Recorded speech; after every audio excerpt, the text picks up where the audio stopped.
Graça e paz, amados. Estou passando aqui para poder ser bênção na tua vida mais uma vez. Desde já, muito obrigado por vocês me receberem em seus lares através deste vídeo. Para você que está chegando agora, seja bem-vindo, seja bem-vinda. Eu me chamo Pastor Tiago Matos e através deste canal eu quero ser bênção na tua vida. Amém? Quero te fazer aquele convite. Se inscreva. Vamos continuar fazendo com que a família Palavra de Esperança continue crescendo. A sua ajuda será fundamental. Amém? E se no final do vídeo, se ele falou teu coração, deixa o seu joinha para que sejamos justos. Eu quero falar com vocês algo que o Senhor colocou no meu coração nesta semana sobre o quanto a história de vida das pessoas são grandes lições para as nossas vidas também. Há de concordarmos que precisamos ter as nossas experiências, precisamos vivermos para termos história para contar, mas convenhamos, existem histórias de pessoas que é um gás, é um ânimo para as nossas vidas, e olhar para elas e ver situações que aconteceram com elas nos faz entender que pode acontecer conosco também, e quando acontecer conosco, temos a história dessas pessoas como inspiração, como motivação, como exemplo, para entender que Deus cuida de cada um de nós e que passar por momentos difíceis não está isento para cada um de nós. Amém? Eu quero falar de uma mulher chamada Sunamita. Ela não tem um nome específico na palavra, mas fala da onde ela era. E aí nós temos uma grande lição para aprender com essa mulher. Vamos lá? Segundo Reis, capítulo 4, vai falar no versículo 8 o seguinte: certo dia passou Eliseu por Sunem, onde se achava uma mulher rica, a qual o constrangeu a comer pão. Daí, todas as vezes que passava por lá, entrava para comer. Ela disse a seu marido, olha que interessante, preste atenção aqui, neste capítulo, ela conversando com o seu marido, nós vamos continuar essa história num outro capítulo mais para frente, e esse ponto aqui é importante. Ela disse a seu marido: vejo que este que passa sempre por nós é santo homem de Deus. Façamo-lhe, pois, em cima um pequeno quarto, obra de pedreiro, e ponhamos-lhe nele uma cama, uma mesa, uma cadeira e um candeeiro. Quando ele vier à nossa casa, retirar-se-á para ali.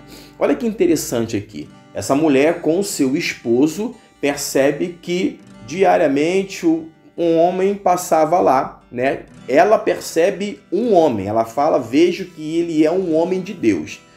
É muito interessante a gente prestar atenção nesse detalhe, porque ela cita uma pessoa, mas ele sempre estava acompanhado de Geazi. Por que ela não percebe em Geazi um homem de Deus? Vocês concordam comigo? Andar com o crente não é suficiente. Nós precisamos ter uma vida com Deus. Quando ela olha, ela conversa com seu esposo e reconhece, ali vai um homem de Deus. Ela não dá destaque a Geazi e ele vai ser bem participativo na história. Então, andar com o crente é importantíssimo, mas não é suficiente. Nós precisamos ter a nossa vida com Deus, a nossa intimidade com Deus, e a intimidade de Eliseu era tão profunda que aquela família percebeu quão grande era a manifestação de Deus em sua vida. E aí a gente continua. Um dia, vindo ele para ali, retirou-se para o quarto e se deitou. Então disse ao seu moço Geazi: chama esta Sunamita. Chamando-a ela se pôs diante do profeta. Este dissera a seu moço: dize-lhe, eis que tu nos tens tratado com muita abnegação, que se há de fazer por ti? Haverá alguma coisa de que se fale a teu favor ao rei ou ao comandante do exército?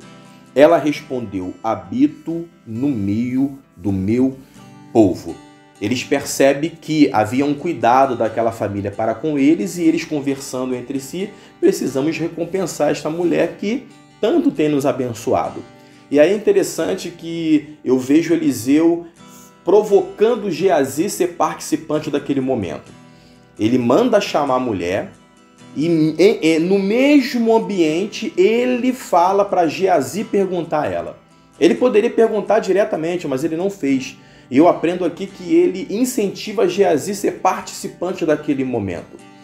Porque não basta só você e eu sabermos o quanto podemos, o quanto somos abençoados, o quanto temos aprendido, mas é importantíssimo dividir com as pessoas oportunidades de crescimento. Por mais que você saiba muito do que você faz, não retire das pessoas oportunidades delas fazerem também. Talvez elas não farão perfeito como você faz, do jeitinho que você faz, mas isso não pode nos impedir de dar oportunidade para que as pessoas participem, tenham ações e cresçam com essas atitudes. Então, Eliseu ele permite Geazi falar, mesmo estando todos no mesmo ambiente, para deixar ele participante daquele momento. Então, ele pergunta para ela se poderia fazer alguma coisa por ela, se poderia recorrer ao rei ou ao comandante do exército. Ela falou assim: tá tranquilo, eu estou aonde estou e isso para mim é o suficiente. Eu estou no meio do meu povo.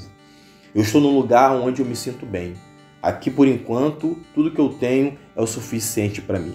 Eu vejo humildade no coração desta mulher, não só em observar eles passando, construir um quarto para que eles viessem a repousar todas as vezes que passasse por ali, alimentação garantida, e nós percebemos também que ela não fez só um puxadinho, 4 paredes e tá resolvido. Não, ela prepara um ambiente, um quarto feito por um profissional de obra, tá escrito aqui pedreiro, e aí deixa um lugar ambientado, com mesa, com candelabro, com iluminação, um lugar aconchegante para ele poder repousar todas as vezes que passasse por ali. Eu vejo aquela mulher oferecendo o melhor dela para Deus na pessoa de Eliseu. Sabe, é uma grande lição. Nós precisamos, dar o nosso melhor ao Senhor em todo o tempo. E naquele momento quem representava Deus naquele lugar era Eliseu, e aquela mulher percebeu isso e deu o seu melhor para ele. Quando nós chegamos no 14, fala o seguinte: então disse o profeta: que se há de fazer por ela? Geazi respondeu: ora, ela não tem filho e seu marido é velho. Olha só, quando o Eliseu permite Geazi ser participante, ele já começa a ficar conectado com as coisas que estavam acontecendo. Em uma outra oportunidade, o exército inimigo ele está ocupando um espaço para poder sitiar o povo de Deus, e aí a palavra fala que Eliseu ele ora para que os olhos espirituais de Geazi fossem abertos, porque Geazi estava vendo o exército inimigo sitiando a cidade, mas Eliseu já via a provisão do Senhor, o escape do Senhor, aonde a palavra fala que cavalos de fogo via Eliseu ao redor, acima do exército inimigo. Mas Geazi conseguia ver só a adversidade. Então a gente consegue perceber que ele foi andando com Eliseu e tendo oportunidade de crescimento, mas ele falhou bastante. Como você e eu, Geazi falhou bastante. Mas eu não quero falar sobre Geazi neste vídeo. Eu quero falar de como as pessoas são participantes, e têm oportunidade de crescimento. Então, o que nós lemos aqui? Geazi percebeu que aquela mulher tinha o seu esposo, mas não tinha filho, Então, o que fez? Imediatamente, Eliseu vai até ela e fala: em determinado tempo você vai gerar filho. E ela fica assim: não, por favor, não me faça um tipo de promessa como essa, Talvez ela tenha tentado e se frustrou tantas vezes, e falar de filho naquele momento para aquela mulher, para aquela família, deveria ser algo frustrante pelas tentativas que eles tiveram de conceber uma criança, de ter a certeza da continuidade daquela família. Então, quando é liberada uma palavra profética sobre a vida dela, ela fica preocupada, tipo assim, com receio: não faça esse tipo de promessa porque talvez eu não suporte se as coisas não vierem dar certo. Mas Deus enxerga muito mais além do que você e eu podemos enxergar. Então aqui o Senhor vai preparando tudo E através de Geazi, que percebeu aquele detalhe, foi liberada uma palavra de bênção para aquela família e a bênção aconteceu. A palavra fala que aquela mulher gerou um filho. E aí eu vou dar uma resumida nesse capítulo porque eu quero avançar um pouquinho para a gente poder ir para a parte final. O que acontece em seguida? Essa mulher ela passa por um momento de dificuldade porque o dia mal chegou em sua casa. Ela, a princípio, teve uma resistência quanto a gerar um filho. Mas aí o Senhor liberou a bênção sobre a vida dela. E um certo dia seu esposo foi para o campo com os empregados e seu filho, provavelmente levando o seu filho para poder estar junto, aprender, porque ele daria continuidade naquelas atividades da família. E aí a palavra fala que o menino reclama com o pai que estava com dor de cabeça. E aí o pai fala o quê? Meus servos, leve ele para sua mãe, porque ele está passando mal. E aí os servos levam o menino para sua mãe. E o que acontece? O menino vai para casa e em poucas horas ele vem a falecer. Olha que interessante a sabedoria e a postura da sunamita. Preste atenção nesse detalhe aqui, ó. 21. Subiu ela e o deitou sobre a cama do homem de Deus, fechou a porta e saiu. Chamou a seu marido e lhe disse: manda-me um dos moços e uma das jumentas, para que eu corra ao homem de Deus e volte. Perguntou ele: por que vais a ele hoje? Não é dia de festa da lua nova, nem sábado. Ela disse: não faz mal. Então fez ela albadar a jumenta e disse ao moço: guia e ainda não te detenhas no caminho, senão quando eu te disser. Em nenhum momento ela contou para o seu esposo que o filho tinha falecido. Enquanto ele ainda estava lá fazendo o serviço no campo, o menino faleceu em seus braços. Ela pega o menino, coloca no quarto do profeta, sobre a cama do profeta, e ela volta e pede essa ajuda. Eu preciso ir ao profeta e ponto. Então ele tenta interrogar, mas não é dia para isso, o que você vai fazer lá? Ela falou assim: não, só me permita ir, só prepare as coisas para que eu vá. Em nenhum momento ela criou um ambiente de dor, de confusão para com seu esposo. Ela pegou aquele momento, administrou aquela situação e não decidiu o final daquele momento. Porque eu acredito que no fundo ela sabia que aquele que prometeu uma criança para ela, ele seria fiel até o final.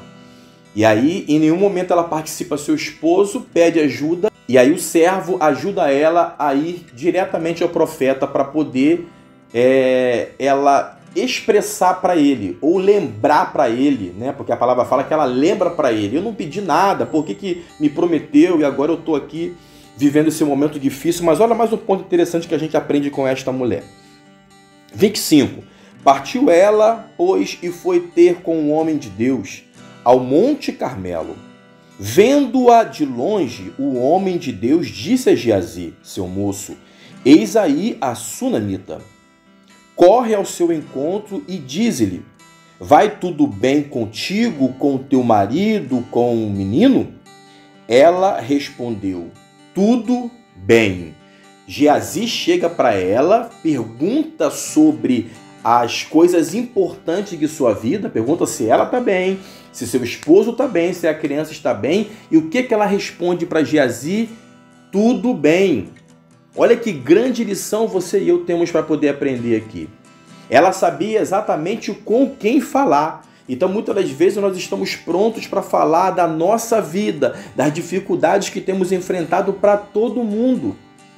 Para as pessoas que estão ao nosso redor, que não vão nos ajudar, que não têm experiência naquilo que estamos passando e não vai ter nada do que agregar. Ela não conta para o seu esposo que a criança estava morta. Ela não conta para Geazi a dificuldade que ela estava vivendo. Quando ele pergunta, está tudo bem? Ela falou, está tudo bem. Não estava tudo bem. O seu filho tinha acabado de falecer, não estava tudo bem, mas ela não mentiu. Ela sabia exatamente para quem falar. E quando ela chega em Eliseu, ela chega se jogando nos pés dele, chorando em prantos. Geazi tenta levantá-la e Eliseu fala para ela, não, deixa ela que ela está com a alma amargurada. E ali ela vai, abre o seu coração, eu não queria por isso que eu não pedi, e agora meu filho faleceu, o que eu faço? E aí, o que Eliseu faz? Geazi, vai lá, pega o meu bordão, vai até o menino e põe sobre ele para ele poder ser curado. Geazi foi até lá, fez o que Eliseu falou e nada aconteceu. Geazi volta para ele e fala, Senhor, eu fiz tudo que você me indicou e não deu certo. E aí Eliseu vai até lá, entra no quarto, fecha a porta e ali ele vai e começa a ministrar sobre o cadáver daquele menino. E o que acontece? A palavra fala que o menino ressuscitou, voltou a viver. Olha as dificuldades que essa mulher estava vivendo, mesmo uma promessa cumprindo-se em sua vida. Mesmo assim, a dificuldade chegou. Você e eu estamos isentos de passar por dificuldades? Claro que não. Os dias difíceis chegarão para cada um de nós. Nós só precisamos confiar, continuar depositando a nossa confiança no Senhor. Ela vai e chama aquela mulher que o menino estava ressuscitado. Versículo 37. Ela entrou, lançou-se aos pés dele e prostrou-se em terra, tomou o seu filho e saiu. A bênção, a alegria voltou para aquele lar, para aquela família. E agora a gente vai para poder encerrar esse vídeo. Já te agradeço por você ter ficado até aqui, tá bom? Se já está sendo bom para você, deixa o seu joinha aí para a glória do Senhor Jesus. Nós vamos dar um salto agora para o capítulo 8 do mesmo 2 Reis, que aqui a gente vai falar sobre o momento que uma dificuldade que voltou a fazer parte da vida daquela mesma família. Diz a palavra que chegou a fome naquela localidade, a seca chegou ali, e aí o que acontece? Muitas coisas aconteceram da história que nós contamos até esta que eu vou falar para vocês. Capítulo 8. Falou Eliseu àquela mulher cujo filho ele restaurara a vida, dizendo, levanta-te, sai da sua casa e mora onde puderes, porque o Senhor chamou a fome, a qual virá sobre a terra por 7 anos. Levantou-se a mulher e fez segundo a palavra do homem de Deus. Saiu com os de sua casa e habitou por 7 anos na terra dos filisteus. Ao cabo de 7 anos, a mulher voltou da terra dos filisteus e saiu a clamar ao rei pela sua casa e pelas suas terras. Ora, o rei falava a Geazi, moço do homem de Deus, dizendo, conta-me, peço-te, todas as grandes obras que Eliseu tem feito. Olha que coisa fantástica. Anos de fome chegou, aquela mulher sai com os da sua casa. Percebeu que está no plural aqui? Provavelmente ela sai com seu esposo, com seu filho, vai para outra terra, se ausenta dali por causa da fome, sendo que quando ela volta o quê? Reivindicando suas terras, que provavelmente tinha se perdido pelo tempo que ficou fora. E interessante que no momento que ela se achega para reivindicar do rei suas terras, Geazi estava exatamente naquele momento conversando, falando das histórias que ele vivenciou caminhando com Eliseu. E no momento que ele fala sobre a história da sunamita, ela se aproxima. Coincidência? Claro que não. Deus sempre tem tudo programado, ajustado, alinhado para poder ser bênção na tua vida e na minha vida. Momentos difíceis aquela mulher passou. A fome chegou, saiu do seu lugar de conforto. Lembra lá quando ele perguntou, posso fazer alguma coisa por você? Posso ir até o rei ou ao comandante do exército? Ela falou, não, eu estou bem. Eu estou na minha terra, eu estou na minha casa, eu estou na minha família, eu estou no lugar onde eu me sinto bem, não preciso sair daqui. Mas a fome fez com que ela saísse de lá. E ela retornou, e ela foi reivindicar o que era seu. No momento certo, Deus estava preparando todo o ambiente para que ela fosse restituída.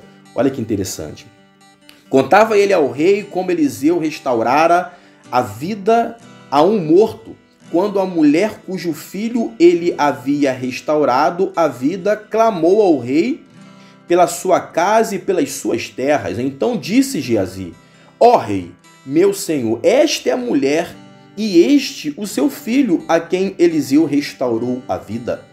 Interrogou o rei a mulher e ela lhe contou tudo. Então o rei lhe deu um oficial, dizendo, faze restituir-se-lhe tudo quanto era seu e todas as terras do campo desde o dia em que deixou a terra até agora. Olha que fantástico. Provavelmente aqui, quando ele fala do seu filho para o rei, ele fala sobre da mulher, ele fala do seu filho, não cita o esposo dela. Talvez nesse tempo ela veio a ficar viúva, mãe de filho viúva, vivendo mais uma etapa das dificuldades que faz parte da vida de cada um de nós, né? Mas o cuidado de Deus em restaurar a sua vida, a sua história ali foi fantástico, porque ele preparou tudo, a restituição veio sobre ela, a história dela ficou conhecida pela narrativa dos profetas, por você e eu hoje acessando a palavra, e da mesma forma que aquela simples mulher dedicada, paciente, visionária, sabe? Quantas vezes nós falamos demais, criamos uma confusão dentro de casa com certos assuntos, que a melhor escolha é ficar quieto, né? Criamos tempestades pelo muito falar, e aquela mulher não contou nada para ninguém a não ser para as pessoas certas, e veio o cuidado de Deus sobre a vida dela. Amém? Quero abençoar a tua vida com esta palavra no nome de Jesus. Dá uma grande lição, não é verdade?